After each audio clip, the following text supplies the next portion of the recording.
मित्रांनो, स्वाभिमान शोध अस्तित्वाचा या मालिकेच्या आजच्या भागामध्ये पल्लवी खूप रडत असते. निहारिकाने तिचा खूप अपमान केलेला असतो. तेव्हा ती नंदिताला फोनवर घडलेला सर्व प्रकार सांगत असते आणि सर्वजण माझ्यावर हसत होते. निहारिका मॅम मला खूप बोलल्या असं बोलत असते. तेवढ्यातच तिची नजर शांतनूवर पडते. तेव्हा ती लगेच खोचकपणे नंदिताबरोबर बोलू लागते आणि शांतनूला टोमणे देत बोलते, कुणाला काही अपमानाचं पडलेलंच नसतं. मी खूप प्रयत्न केला होता, असाइनमेंट कंप्लीट पण केली होती, परंतु दुसऱ्या कुणाच्या चुकीमुळे ती असाइनमेंट चिखलात पडली. शांतनूलाही खूप वाईट वाटत असतं. पल्लवी खूपच रडत असते. तेव्हा ती लगेच फोन ठेवते. तेव्हा पल्लवी रागातच शांतनूजवळून जायला निघते. शांतनू पल्लवी असं म्हणून तिला थांबवतो. तर पल्लवी आपले डोळे पुसते आणि शांतनूला सांगते की सर मला जायचं आहे. तेव्हा शांतनूला अजूनच वाईट वाटतं. तेव्हा तो बोलतो, एवढ्याशा चुकीमुळे मी लगेच शांतनू सर कधी झालो. तेव्हा पल्लवी बोलते, कारण आपण कॉलेजच्या आवारात आहोत. कॉलेजची शिस्त आणि नियम पाळणं हे माझ्या तत्वातच आहे.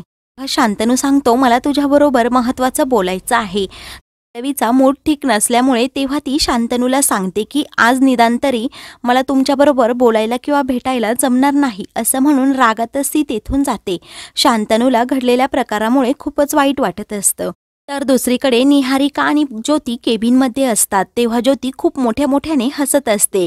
निहारिकाही तिला साथ देत असते आणि माझ्या न आवडत्या मुलीला म्हणजे माझ्या शत्रूला तू चांगलीच अद्दल घडवली असं ती निहारिकाला बोलत असते.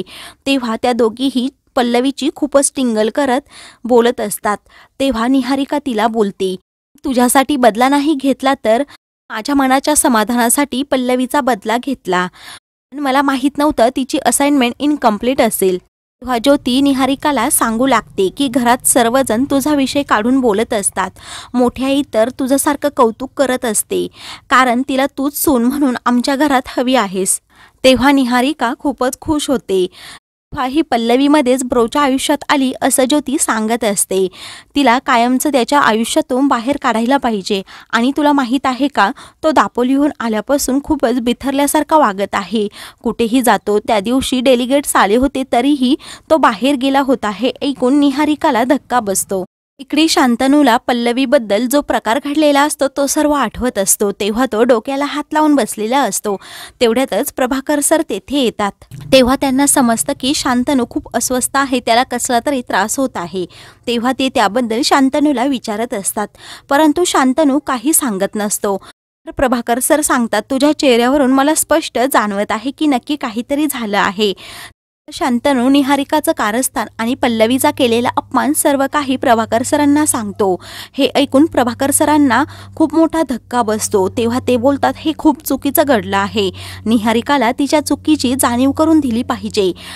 पण आतापर्यंत स्टुडंटला अशी कोणीही वागणूक दिली नव्हती. तेव्हा शांतनू सांगतो, ती हे सर्व मुद्दाम करत आहे हे मला चांगलंच माहीत आहे. आणि त्यानंतर पल्लवी व तुझं काही बोलणं झालं का असं ती विचारत असतात. तेव्हा शांतनू सांगतो, ती खूप हर्ट झाली, ती खूप चिडली आणि तशीच निघून गेली. प्रभाकर सर शांतनूला पाणी प्यायला देतात. त्या दोघांनाही पल्लवीबद्दल खूप वाईट वाटत असतं. तर इकडे सर्व मीटिंगची तयारी झालेली असते. तेवढ्यातच प्रभाकर सर आणि शांतनू तेथे येतात. प्रदीप बोलतो, बरं झालं तुम्ही आलात, मी बबनकडे निरोपच दिला होता. संचालक मंडळही तेथे उपस्थित असतात. तेव्हा मोठे काका सर्वांना सांगतात, गेल्या महिन्याचा सर्व कामांचा आढावा आता आपण घेणार आहोत. त्यानंतर कामाला सुरुवात होते. प्रभाकर सर कांचन मॅडमला सर्व अहवालाविषयी आणि कामाविषयी विचारत असतात. कांचन मॅडमचं सर्व काम कंप्लीट असतं. शांतनू ते चेक करत असतो. त्यानंतर निहारिका तेथे येते. तर शांतनूला खूप राग आलेला असतो. मोठे काका सर्वांना सांगत असतात, इकॉनॉमिक्स डिपार्टमेंटचे रिपोर्ट कोणाकडे आहेत. हा शांतनू मोठ्या काकांना सांगतो की मी माझे सर्व रिपोर्ट खामकर सरांकडे कंप्लीट करून दिले आहेत. तेव्हा मोठे काका खुश होतात. तर शांतनू निहारिकाला विचारतो, तुमचे पण इकॉनॉमिक्स डिपार्टमेंटचे रिपोर्ट कंप्लीट झाले असतील. तेव्हा निहारिका एकदम तोऱ्यातच हो असं बोलते. कांचन मॅडम शांतनूकडे निहारिकाचे सर्व रिपोर्ट देतात, तर मोठे काका सर्व सूचना परीक्षेबद्दल सांगत असतात. शांतनू ते रिपोर्ट पाहत असतो. तेव्हा तो सर्वांना मध्येच थांबवतो आणि सांगतो की निहारिका मॅमचे सर्व रिपोर्ट इनकम्प्लीट आहेत. निहारिकाने ते तयार केले नाहीत. तेव्हा निहारिका बोलते असं कधी होऊ शकत नाही. तेव्हा शांतनू तिच्या सर्व चुका सांगत असतो आणि काय काय राहिलं ते पण सांगत असतो. हे ऐकून निहारिकाला धक्का बसतो. निहारिकाचा सर्वांसमोर चांगलाच चेहरा पडतो. तर प्रभाकर सर पुन्हा निहारिकाला विचारू लागतात की महिनाभराचे रिपोर्ट आजच कंप्लीट करायचे होते. हे तुम्हाला माहीत असूनही तुम्ही ते कंप्लीट केले नाहीत. निहारिका पूर्णपणे तोंडावर पडलेली असते. तिचा कारण जबरदस्त अपमान झालेला असतो. मोठे काका निहारिकाची बाजू सावरून घेत असतात, परंतु प्रभाकर सर आणि शांतनू अजिबात त्यांचं ऐकत नाही. तर बाकीचे सर्व संचालक मंडळ, सर्व स्टाफ आपापसात कुजबुजत असतात. निहारिकाला सर्वांसमोर तोंड दाखवायची पण लाज वाटत असते. तर शांतनू पुढे सांगू लागतो की निहारिका मॅम डिसिप्लिनच्या बाबतीत खूपच ॲक्टिव्ह आहेत, त्यामुळे त्यांना इथे बसून हे रिपोर्ट कंप्लीट करावे लागतील, कारण 9 वाजेपर्यंत त्यांना टाईम आहे. तर प्रभाकर सर निहारिकाला सांगतात की ऑनलाईन रिपोर्ट तुम्ही आजच्या आज सबमिट करू शकता. शांतनू आणि प्रभाकर सरांनी पल्लवीचा अपमान केलेला पुरेपूर निहारिकाचा बदला घेतलेला असतो. तेव्हा मोठे काका खूपच नाराज होतात. शांतनूवर ते रागावलेले असतात. तेव्हा ते सर्व स्टाफला बाहेर जायला सांगतात. तेव्हा ते लगेच शांतनूवर ओरडतात आणि इतर सर्वसामान्य प्रोफेसरांसारखं तू निहारिकाला का वागणूक देतोस असं त्याला विचारत असतात. तेव्हा शांतनू मोठ्या काकांनाही बोलू देत नाही. तेव्हा तो बोलतो इथे सर्वजण सारखेच आहेत. निहारिकाचं पूर्णपणे तोंड पडलेलं असतं. तर शांतनू निहारिकाला बोलतो मॅडम एक्सक्यूज मी, तुम्ही माझ्याकडे असं काही नजर रोखून पाहताय, कारण तुम्ही आता बसून काम सुरू करू शकताय. तेव्हा शांतनू सांगतो हे काम पूर्ण झाल्याशिवाय तुम्हाला घरी पण जाता येणार नाही.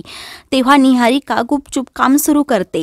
मोठे काका नाईलाजाने तेथून जातात, कारण शांतनू पुढे त्यांचा नाईलाज झालेला असतो, कारण तो सर्व कायदेशीर करत असतो. तेव्हा शांतनू खूपच खुश होतो आणि प्रभाकर सरांना विचारतो आता आपण घरी जायचं का. निहारिका पार रडकुंडीला येते आणि शांतनूला बोलते मला तुझ्याबरोबर बोलायचं आहे, असं म्हणून ती त्याला जाब विचारते तू हे सर्व मुद्दाम करतोस ना. तेव्हा शांतनू सांगतो मुद्दाम नाही, तू तुझं काम अपूर्ण ठेवलं त्यामुळे तुला ही शिक्षा दिली, बाकी काही नाही. निहारिका सांगते आज मी पल्लवीला शिक्षा दिली याचाच बदला तू घेत आहे. तेव्हा शांतनू काही बोलत नाही. तर निहारिका वैतागूनच असं तिच्यामध्ये काय आहे जे माझ्यामध्ये नाही, आपलं एवढ्या वर्षाचं रिलेशन तू कसा विसरला. तेव्हा शांतनू सांगतो तिच्यामध्ये खास आहे, त्यामुळंच मी बदललो आहे, तिने मला बदलवलं आहे आणि तुला हिऱ्याची पारख कधीही करता येणार नाही, कारण तुझ्या नजरेमध्ये ते नाही, त्यामुळे तुला ते खडेच दिसणार. तू आता पल्लवीची जागा कधीही घेऊ शकत नाही असं तो छाती ठोकपणे सांगतो आणि काम आत्ताच्या आत्ता 9 वाजेपर्यंत कंप्लीट झालं पाहिजे असं निहारिकाला सांगतो. ऐकून निहारिकाला खूप मोठा धक्का बसतो. तर शांतनू लगेच तेथून जातो. निहारिका त्याच्याकडे पाहतच राहते. तर मित्रांनो पुढील भागामध्ये निहारिकाचा खूप अपमान केला असं मोठे काका सुपर्णाला सांगतात. तर सुपर्णा खूप चिडते. इकडे निहारिका पल्लवीला भेटते आणि तिला विचारते शांतनू तुझ्या पाठोपाठ दापोलीला आला होता का. तेव्हा पल्लवी हो बोलते. हे ऐकून निहारिकाला धक्का बसतो. तर मित्रांनो अशाच मालिकेंचे पुढील भाग पाहण्यासाठी चॅनलला सबस्क्राईब करा.